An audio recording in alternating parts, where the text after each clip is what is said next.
Hi, and welcome back to Travel Notes, a show where we use music as a medium to explore ways in which we are all connected. If you're just tuning in via the FM dial, thanks for listening to WOHM Radio 96.3 FM, Charleston's independent, commercial-free radio station. I'm your host, Grace McNally, and I'm so excited for today's show because we're going somewhere we've never been before on Travel Notes. We are going to go to the southernmost island in the Caribbean, just off the coast of Venezuela. Perhaps most musically well known for their steel drums, thanks to their economy's heavy reliance on petrochemicals and petroleum. You may have heard of this island called Trinidad and Tobago. Our cultural liaison will be Trinidadian and Toronto-based musician Drew Gonsalves, founder of the calypso group Kobo Town. Together, we get to know the complex, diverse, and compact country of Trinidad and Tobago through the musical genre of calypso and Kobo Town's newest album, Carnival of Ghosts. To give you a little bit of an idea about Kobo Town, they continue to redefine calypso music and push the boundaries of the Caribbean sound. Behind the running social commentary and satirical mood in their 2022 album, Carnival of Ghosts, is a collection of songs ultimately about the human condition, about our quirks and foibles, our anxieties and hopes, and the haunting sense of impermanence that imbues our every moment with its urgency and priceless worth. Kobo Town has been described as an intoxicating blend of lilting calypsonian wit, dancehall reggae, and trombone-heavy brass, and a unique transnational composite of rhythm, poetry, and activist journalism. Since their founding in 2005, the group has brought their distinct calypso and ska-inspired sound to audiences across the world. I'm so excited to introduce to you Drew Gonsalves of Kobo Town. Okay, Drew, welcome to Travel Notes. Grace, thanks so much for chatting with me. My pleasure. I'm so glad Derek connected us and exposed me to your music because it's really, really cool. And it was fun to dive into the calypso world and learn a little bit about it. We're going to dive into your music and your newest album, Carnival of Ghosts, which I'm excited to share with everyone. Before we do that, can you tell us a little bit about calypso music? Like, how did it come about? Sure. I mean, calypso music has a long history in Trinidad. It's funny, I was once giving this presentation on the history of the music, and I gave the ultimate calypso history geek joke. I said, "Oh, it all started with some bourbon," and then I paused and I said, "With some bourbon reforms, that is, right?" And I could see the grimace on the faces of some people, but I just couldn't help it.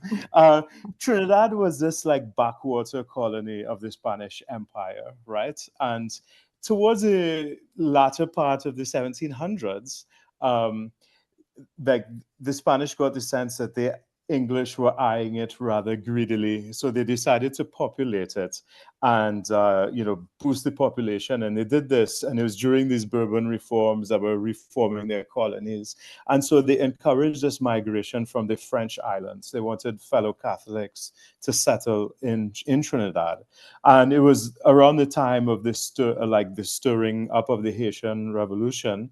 What would the Haitian Revolution. So a lot of planters and slaves moved from the French islands to Trinidad. And so for like the ensuing 100 years after that, calypso was mostly sung in French Creole.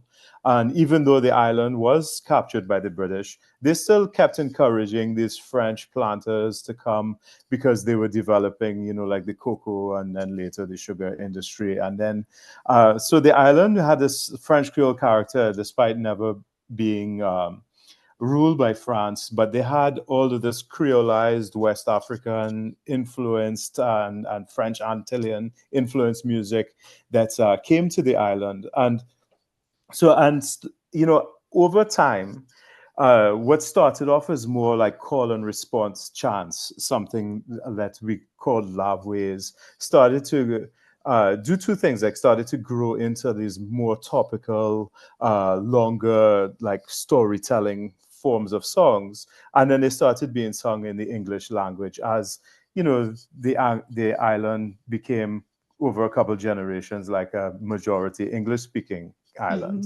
Mhm.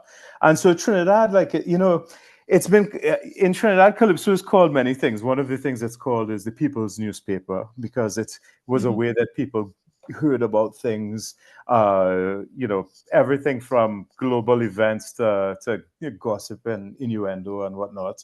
And it was like a running commentary on everything that was going on in the society and in the wider world. And Calypso enjoyed a few like brief moments in its history where it really captured the attention of the wider world. One was, I think, in the 1920s and 30s, when the first waves of singers, calypsonians, started settling in New York and London and other places. And then with this calypso craze at the end of World War II, when all these American servicemen came back to the States, where there was a huge base in Trinidad, a naval base, and they brought the stories of this music, and then, the interest in it, led to like the careers and was pioneered in America by people like Harry Belafonte and the Mighty Charmer, which was the stage name of Louis Farrakhan, and who was a calypso singer in his youth.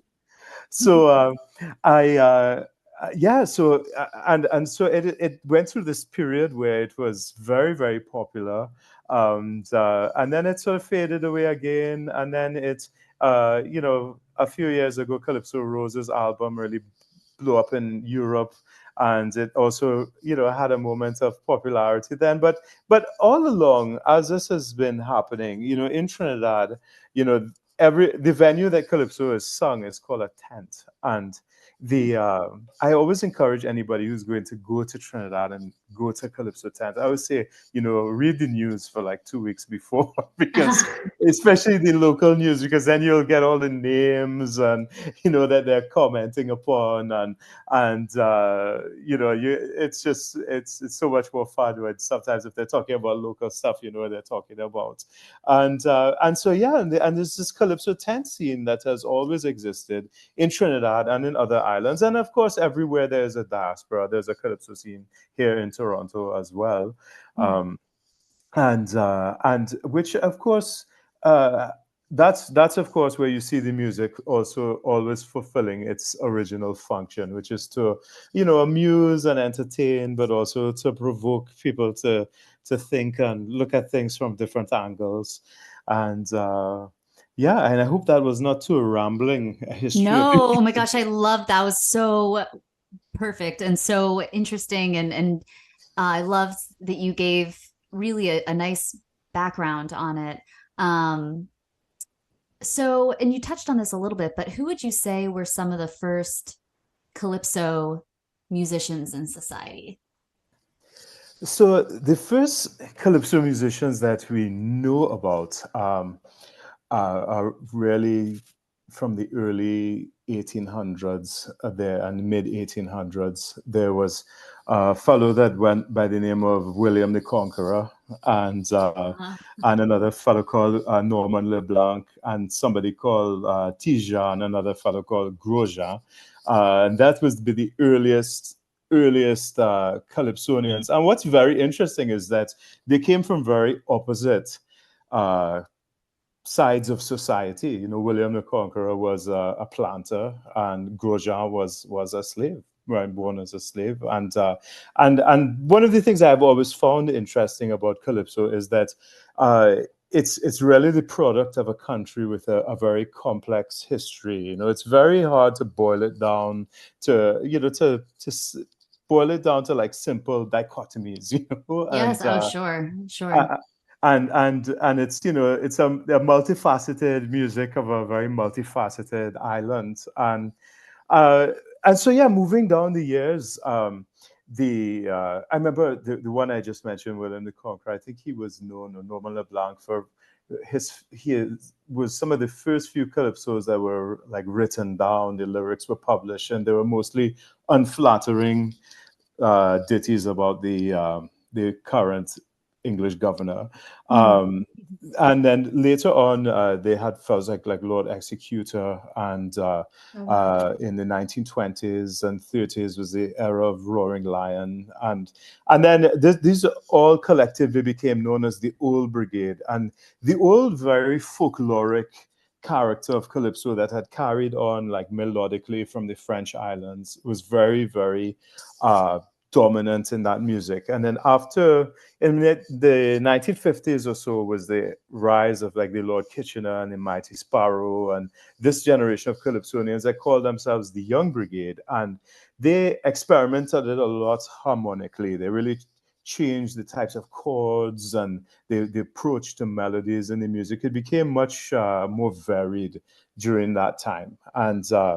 And then, yeah, and then like all the way down to our time, you know, we have still some of the great old calypsonians are performing now and then, even though they're not in great health, like Mighty Sparrow and Calypso Rose. And then there's a whole new generation of people that have been inspired by it, or calypsonians themselves, like a guy called Sugar Aloes and one called Crocro, who are write a lot of very political calypsos. And then here in Canada, yeah, we have a number of people that have been sort of championing the art for many, many years. And one of them is called Makome Fifi. She's like Canada's calypso queen, and she writes, great songs, and a lot of which they deal with local issues here in Toronto. Like one of her most popular songs was about our controversial mayor, Rob Ford, and the yeah that so yeah, in every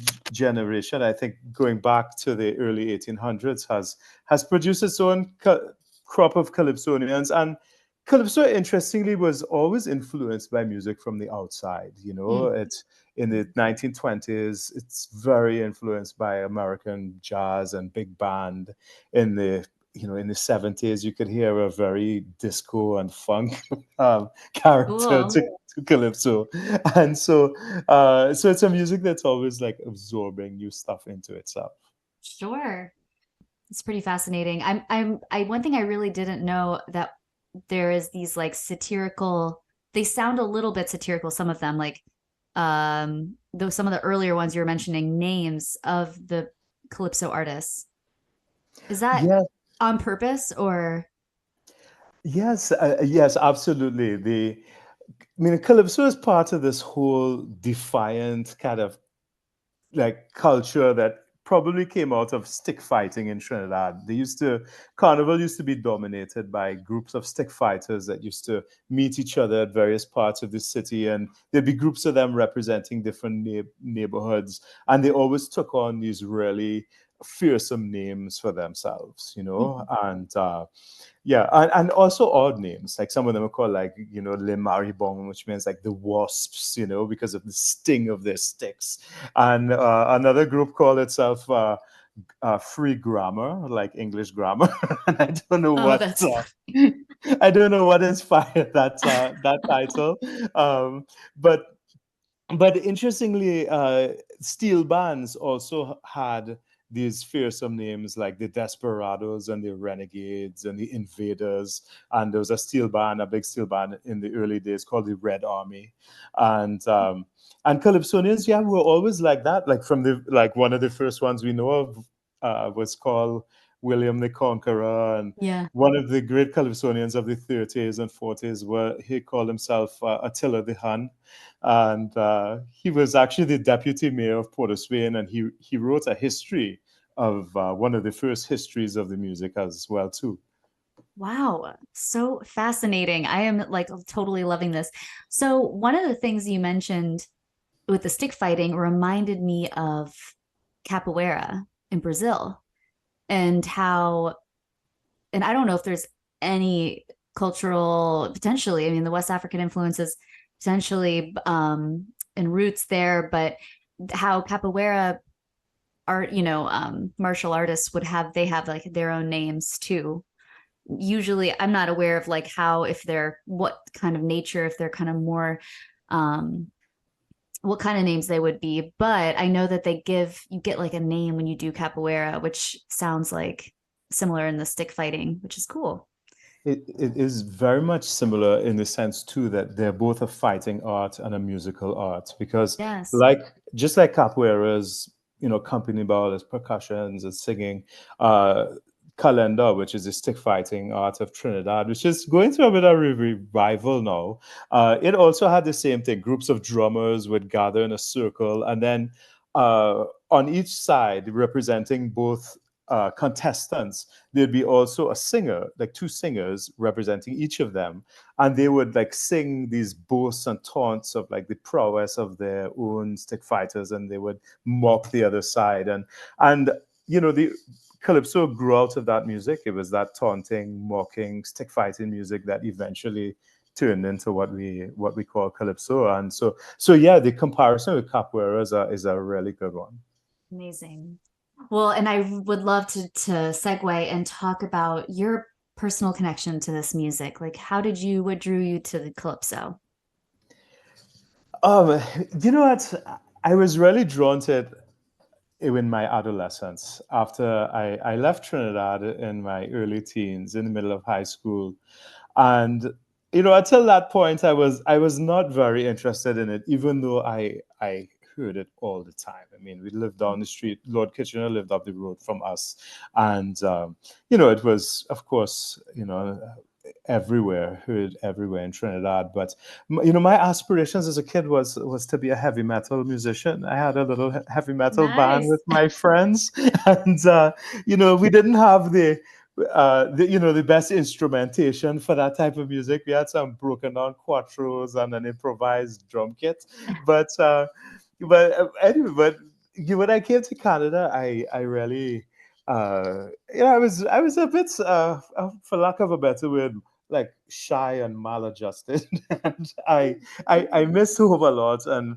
I Yeah, started I started reading a lot about like the history of the Caribbean and of Trinidad particularly, and I suppose as a way to uh, you know fulfill this, satisfy this like nostalgia that I already had for it.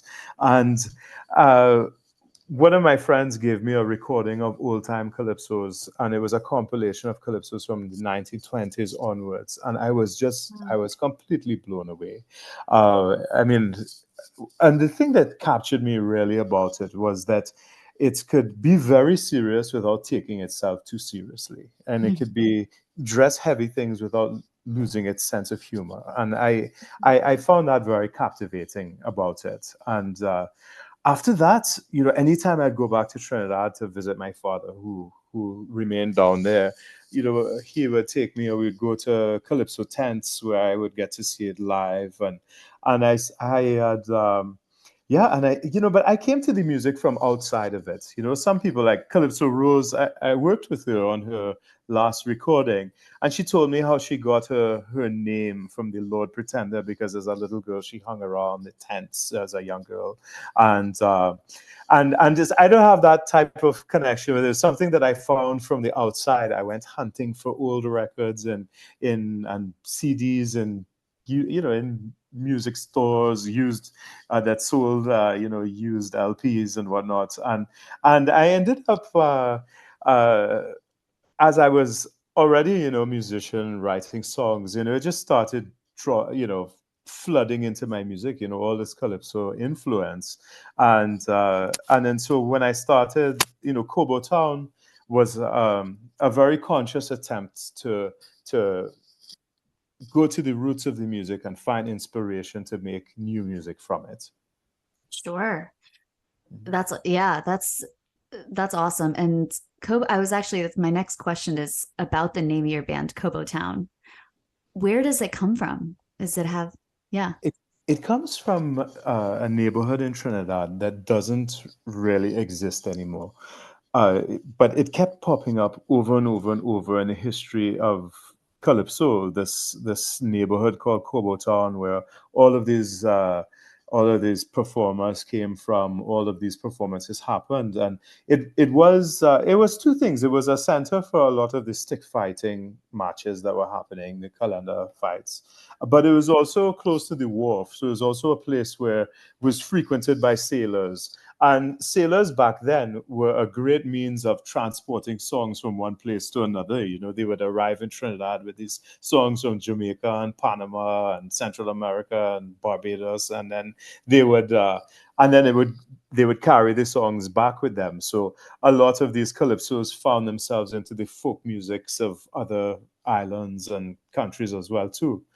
So yeah, I mean, and so this place kept popping up, and I decided to, when we were first, try to sort out what name our band was going to be called. We actually started recording and all that before we had a name, and it just occurred to me that, let's name it after this place, this one of the important points of origin for this music. Yeah, it makes so much sense. Um, so let's definitely talk about your album, Carnival of Ghosts. Excuse me. And in what ways do you think this album redefines calypso and pushes boundaries of Caribbean music? So I suppose, I mean, I've never really sought or thought of myself as a redefiner of calypso. I mean, calypso has always been a growing, changing art, and this is just one more branch on the tree, our band and its project. Just like calypso has absorbed all these other sounds throughout its history, uh, so has my music. It's absorbed a lot of sounds, and ideas through the course of my life, and they just come out in the music. Like, I don't really set out to redefine anything. But I think in the end, anybody's music is often so unique and individual just to them, because Sure. it's a product of a life that only they have lived. And so with myself, with my approach to calypso music, I mean, I certainly try to be reverent, but my head is always so full of these other songs, and I just write what feels natural to me. Yeah, that makes And, so much and sense. And this album, while all of my albums lyrically are all over the place, sometimes I sit back and, just for the sake of finding a name, I go, okay, what's a dominant theme? Okay, Yeah. and on Where the Galleon sang, the previous album, the dominant theme was musing over historical moments or places. And so Where the Galleon sank, I remembered, this trip I took on a boat and looking at these shadows of sunken ships, and the thought appeared, the thought came to me. And for this one, Carnival of the Ghosts, a lot of the songs deal in various ways with, mortality. Mm, I'm at a point in my life where I realize that, if I'm very lucky, like, I'm more than halfway through. and yeah, that's and real. Yeah. I have kids that are growing up. I have like, people, that we love have passed on, and I was and so a lot of the album is filled with the sense that things are so beautiful and so brief, and Yes. and of course the songs take various approaches to this feeling. Mm, I love that. Thank you for sharing that, because it's cool to hear the background, and that's so real. Such a real topic to address that really, I think, as humans, we all face at some realization at some point of our own mortality, and those around us, and ones we love. Um, what are some of the social issues and commentary you hope to convey through this album, if any? And how do you think they relate to the current cultural climate in Trinidad, or perhaps in Toronto, or the world? Sure. I'm not sure if this album is really meant to. I really felt like it addresses very, very specific political themes. But I think that a lot of the political themes that reoccur so often throughout our long and troubled human history are really things that come from our own flaws as people, our own weird quirks and foibles, as human beings. And so some of the songs on this album That's more where they poke at. One of them, the grass is greener, is really about envying people the things that they have, and they're not feeling satisfied when one has got them oneself. And another song, Bourne's Road, is actually I wrote new lyrics to sort of an old calypso love way, a call and response refrain, but it's it's about something very specific and a historical corporal in St. James, who was known for abusing his authority, and he was a police corporal, and he was eventually killed. And but the song is about the overreach and abuse of power, which is something that can happen in so many ways and in so many situations. Sure. I love that one. I was listening, thank you. Bourne's Road. Yeah. What instrument is it guitar or something else? That's scratchy. There is a guitar playing, but the one that you're hearing there is a quattro. It's same as a Venezuelan quattro, the Trinidad quattro. It's a little 4-string ukulele-like instrument. So cool. It's the melody, the way it was being played reminded me of an artist I heard in Brazil, actually, who played on he tuned his guitar differently, or it could have been a cavaquinho at one point, but he plays in that kind of, it sounded kind of the rhythm and the melody, the way things were kind of moving just reminded me of it, but really, really beautiful. So the other 3 tracks we're going to play is Carnival of Ghosts, The Hidden Hand, and then Down by the Water, and we'll end with Bourne's Road. Tell me about this first and the title track of your album, Carnival of Ghosts.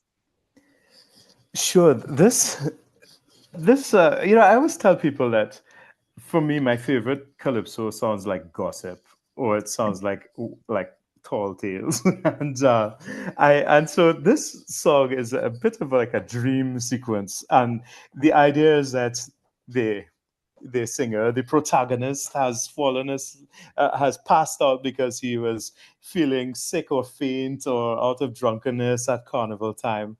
And he wakes up, and the streets that were previously filled with people and filled with noise and music are all empty. And he feels consoled a bit when he hears a carnival band coming down the road. But as they approach him, he sees that they are spirits of the dead. There's a carnival of the ghosts. And as they pass him, various historical personalities, Julius Caesar, Shah Jahan, who built the Taj Mahal, King Herod, etc. As they pass him, they all give him words of warning or advice, or as they are, bouncing down the road to their own music. Let's take a listen to Carnival of Ghosts. I hope you enjoy.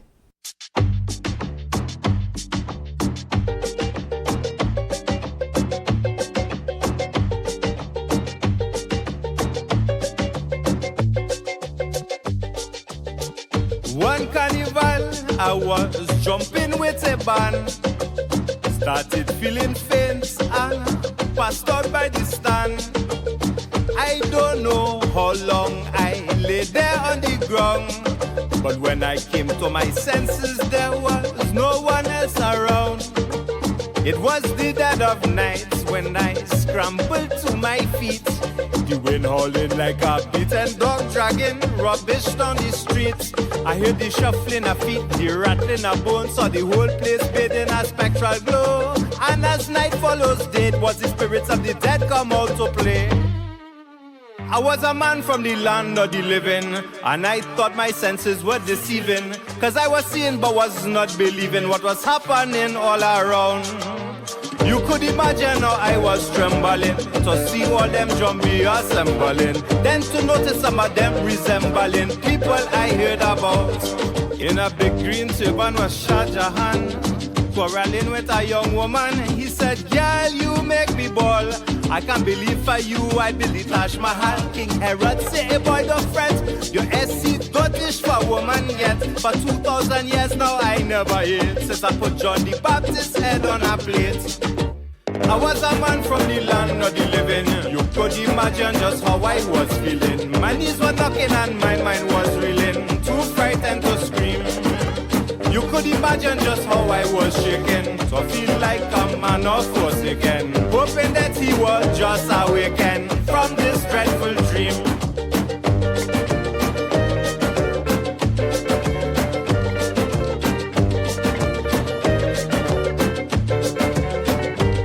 By the old Roxy Theatre, I saw what looked like a Roman emperor. It was Julius Caesar coming down, daggers in his back, laurels on his brow. He said I had legions at my command, still I got stuck like a pin cushion. His wife said, man, you didn't have no sense to know you must never turn your back on your friends. I was a man from the land of the living, in that carnival and the ghosts not reveling. The whole while the rhythm compelling me to join the parade. I was a man from the land of the living, and I confess that my flesh was tingling to find myself now mingling in that masquerade.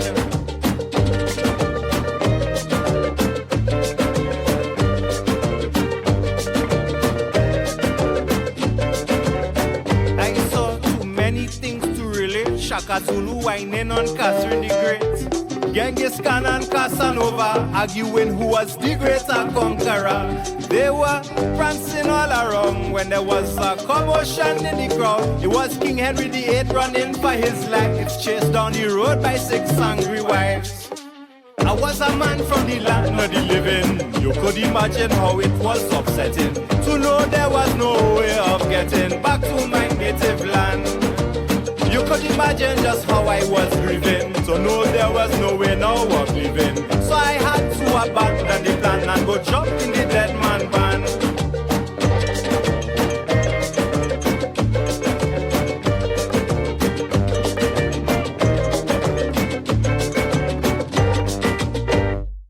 That was Carnival of Ghosts by Kobo Town, and if you're just tuning in, you're listening to Radio 96.3 FM. This is Travel Notes, and we are talking with Drew Gonsalves of the calypso group Kobo Town. Let's dive back into our conversation. And what is The Hidden Hand about? The Hidden Hand, I suppose, is a bit of I suppose a reflection on this the sense that things are not ultimately in our control, that we have. I feel that there are many ideologies of the present time or of the past century that have really emphasized the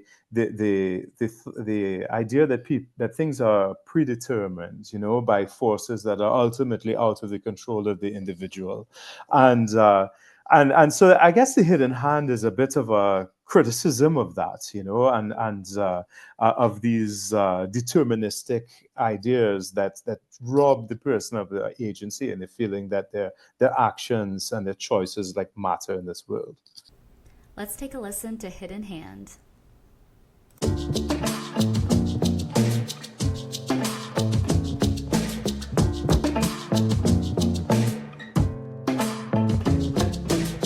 Hidden hand, hidden force in command. Doesn't have a brain, but they say he's got a plan. Unknown, unseen, behind the scenes. Cause behind the laws that affect you and me, he's the abstraction that provides the distraction. Dulls the will to settle for inaction. Lulls the mind to sleep like a child. Count the sheep, keeps the angels in the heavens and the dragons in the deep. Who would provide the hidden hand? Who could decide the hidden hand? Who would deny the hidden hand? All the strings, the hidden hand oversees everything. The hidden hand who could override the hidden hand.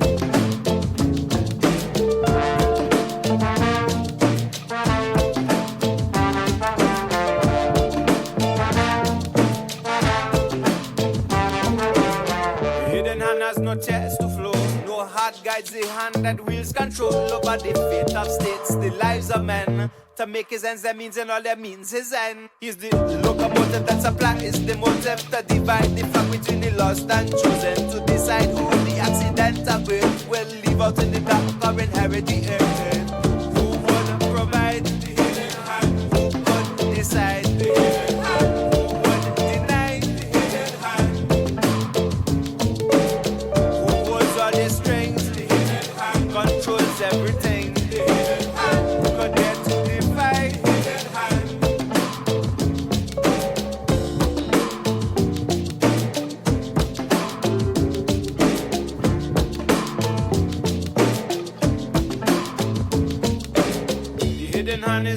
study age. The hand that holds the pen that writes the lines on the page, that holds the script and directs the play, that waves the actors on and off the stage. Some call him progress, others predestination. Some class struggle, others supply and demand. Some say providence, others say evolution. By any name, you know it is all the same.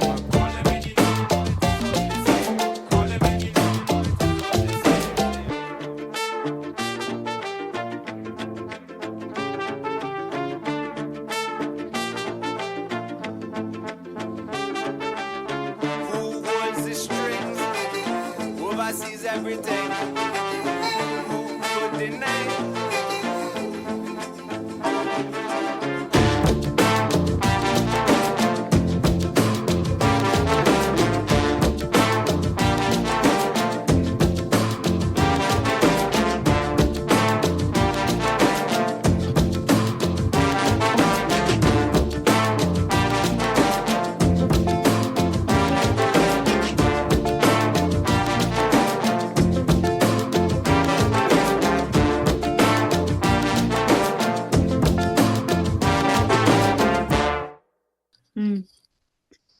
So interesting. And it really, I really hear now too, just the human experience side of this album, you know.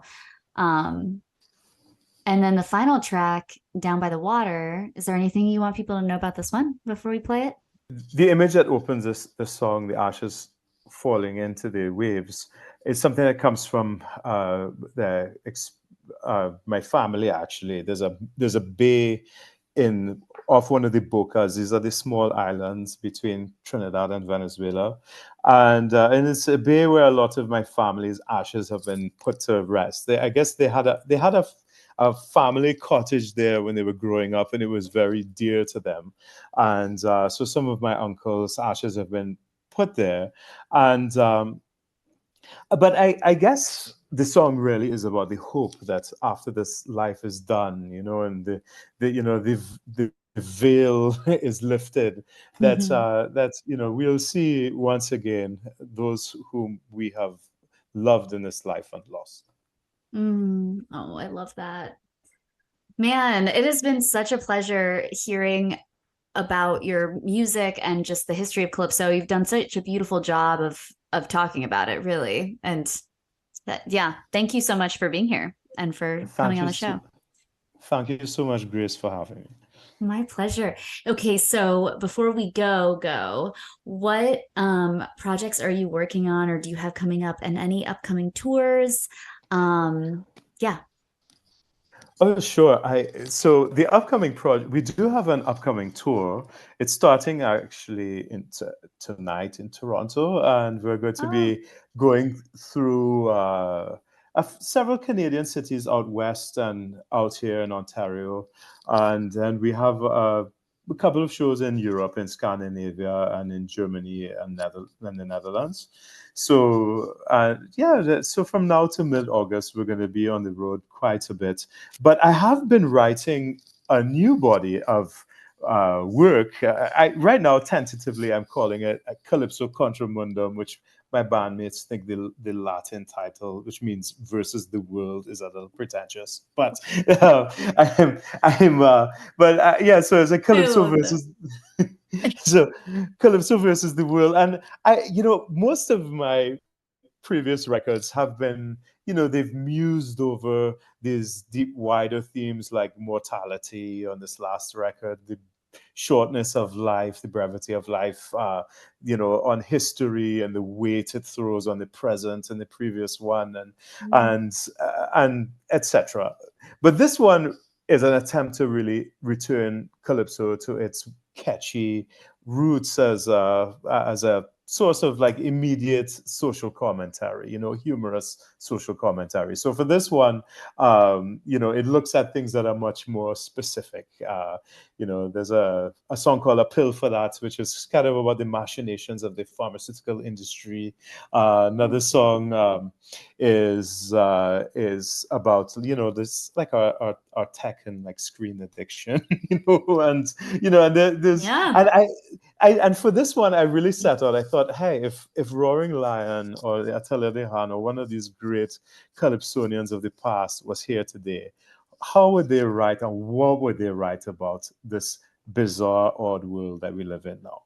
Amen. Yeah, that's a great question. I love that. I'm excited to hear it. When is it? When do you think it's going to come out? Well, being a bit of a procrastinator, I was hoping.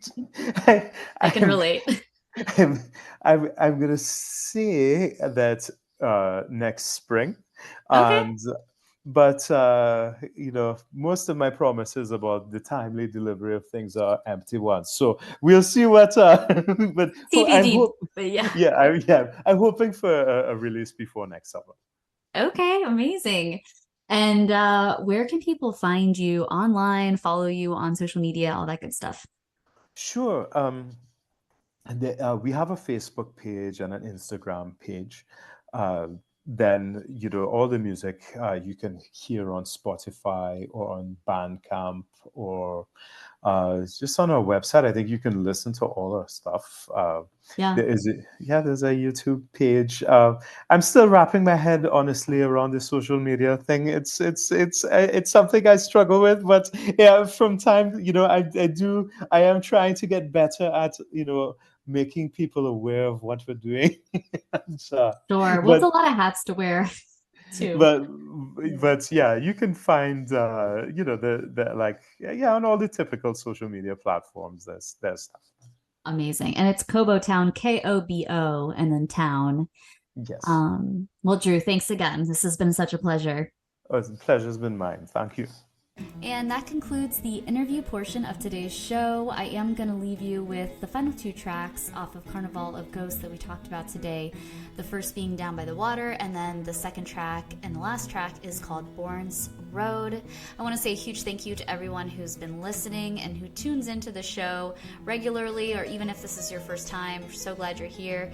Hope you enjoyed our journey today to Trinidad and Tobago with Drew Gonsalves from Kobo Town.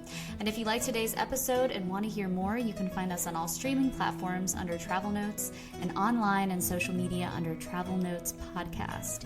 Feel free to shoot me a message and say hi and where you're from and request a genre of music or a destination. I want to say a huge thank you to WOHM Radio 96.3 FM for broadcasting the show every Monday at 5 p.m. Eastern Standard Time. And until next time, wishing you peace, harmony, and adventure in this crazy adventure of life. Talk soon. Bye-bye.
As the setting of the sun,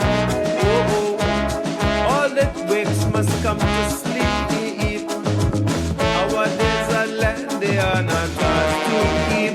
But then we go meet up down by this water, down by the water.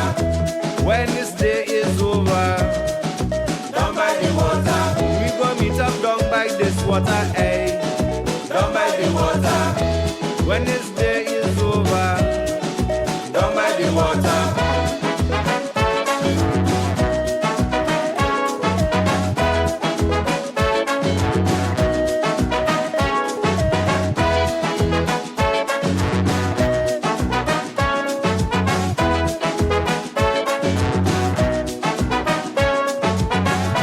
Now the years, they have run on by, and when I recall your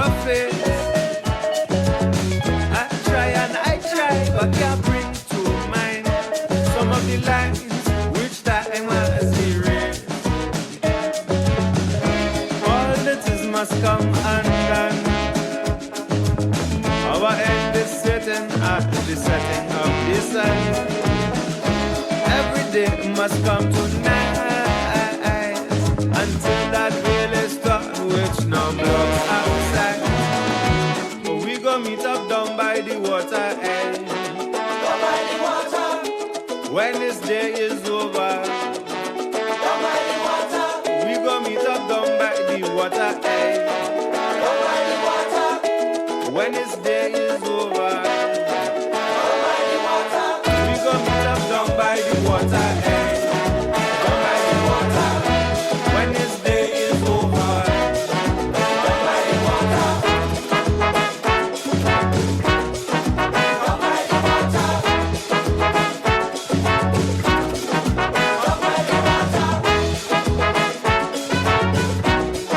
Down by the water.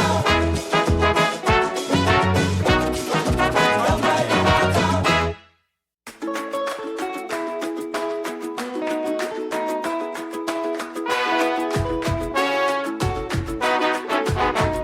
He don't do no work to any spare. Night and day he like to lie here. Buns road, very good of. You see him in town, his baton in hand, walking like the only law in the land. Buns road, very good of. Cooler don't have no conscience at all, only want to see another man fall. Buns road, very bulla for me. Bulla is a man to treat you with scorn, make you to wish you never was born. Buns road, very bulla for me.